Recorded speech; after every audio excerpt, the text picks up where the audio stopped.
Hey guys, what's up and what's good? Reagen Child here. You already know it. And today, I decided I'm going to make a quick video that's going to go a little more into the science behind, cutting, and especially when it comes to like glycogen stores, leptin hormones, and refeed days versus cheat days, just so you kind of know exactly what's going on in your body when you're doing these things.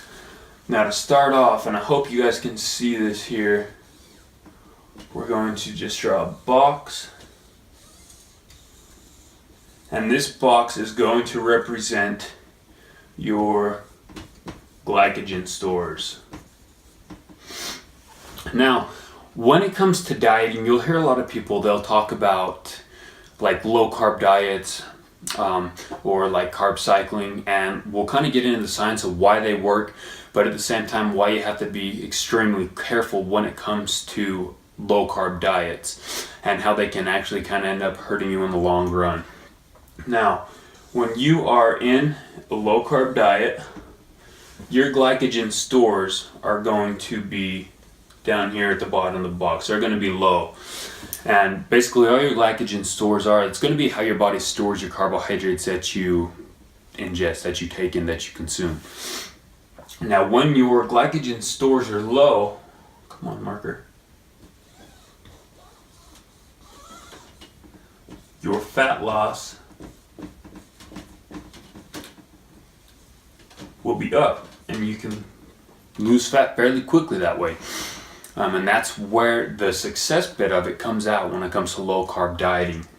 Now, what issues come into play when you do low carb diets for too long is as your glycogen stores drop, your leptin hormone, which is essentially the king of all fat burning hormones, it kind of controls the rest of your fat burning hormones. Now that is going to drop as well. So your leptin hormones are going to drop as well. And this goes all back hundreds of years ago, back like caveman status, when we would hunt and we'd have to gather food. And a lot of times we would be unsuccessful with the hunt. So we'd have to go multiple days or however long without having food. Now what happens is your leptin hormones are going to drop. They get in direct contact with your brain, and they say, yo, we got a serious issue, something wrong is going on here. We need to hang on to this fat. Your body wants to have excess fat because it's going to use the fat as energy over those times when you don't kill a wildebeest or a boar or whatever they hunted back then, depending on the location, I guess. But it's going to want to hold on to that fat. So the days that you'll go into basically this starvation mode, you're going to have some form of energy to work off of. So your leptin hormones would drop as your glycogen stores drop. Now when it comes to refeed days versus cheat days, now a refeed day, as you saw in my last video I talked about, I took a refeed day. What that does is you're going to drop your fat consumption for the day. You're actually going to drop your fat down. You're going to about double your carbohydrate intake.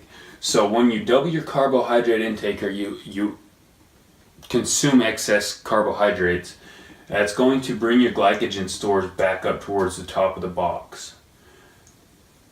So once your glycogen stores are back up to the top of the box, you'll notice when people talk about gaining weight and becoming extremely overweight is they have a lot of carbohydrates, they have a lot of fats. And now what happens if you have too many carbs for too long, eventually your glycogen, your box is going to overflow. And when it overflows, you guessed it, it turns into fat, and it is stored as fat. So too many carbs for too long, you're going to spill over, you're going to retain those as fat. And that's something that obviously we do not want to do. So that's why one refeed day is going to spike your glycogen stores back up here to the top of the box, which in turn is going to increase your leptin hormones. It's going to get in touch with your brain and say, hey man, we got fed, we're good to go. You can go ahead and speed that metabolism back up. We're not in starvation mode anymore. We don't need to worry about hanging on to this excess body fat because we were just fed. So once your leptin increases, your body starts burning fat again. The next day you're back to normal carbohydrate intake. So that is going to start dropping back down again. And you're going to get back to low glycogen storage, which, like I mentioned before, when your glycogen storage is low, your fat loss is high. Now, the issue with cheat days, and why I'd recommend a refeed day over a cheat day any day of the week, is because when you have excess amounts of fat, it's actually going to do the opposite of excess amount of carbohydrates, and your leptin will actually end up decreasing again. So excess fat hinders weight loss, but at the same time, you got to make sure that you have enough fat in your diet, because fat comes into play a lot with testosterone. That's a whole different subject that we could get onto later, but definitely refeed days over cheat days if you want to maximize your results and take the quickest route to where you want to be.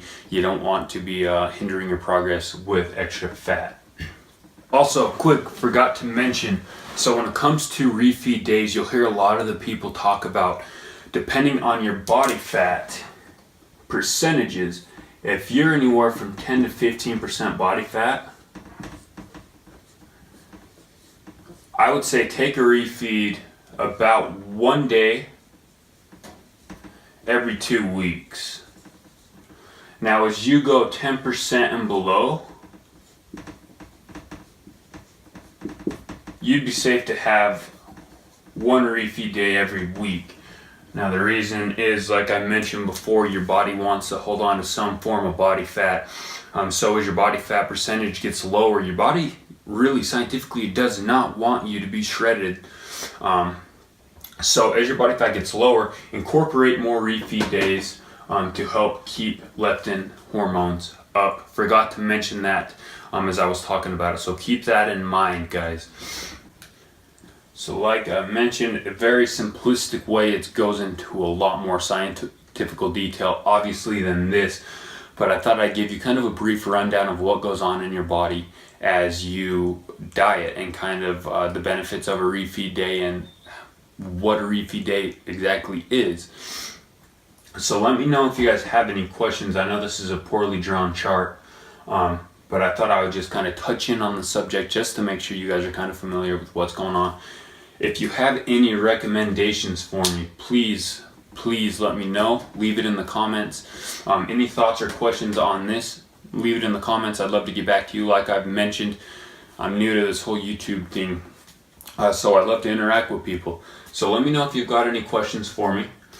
And also, please let me know any recommendations of what you guys want to see. I'll talk about supplementation, more about dieting and kind of the science of dieting, or different workout routines and kind of what goes on in workout routines and different rep ranges for hypertrophy.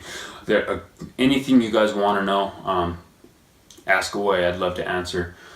And please like, subscribe, let me know what you guys think. Keep your eye out for this coming Saturday. I'm going to be posting episode 3 of my cutting series. Some really cool stuff coming on Saturday. But as far as this goes, like I said, that's about it. Very simplistic way of explaining it. Let me know if y'all got any questions, and thank you for watching. Till next time, guys.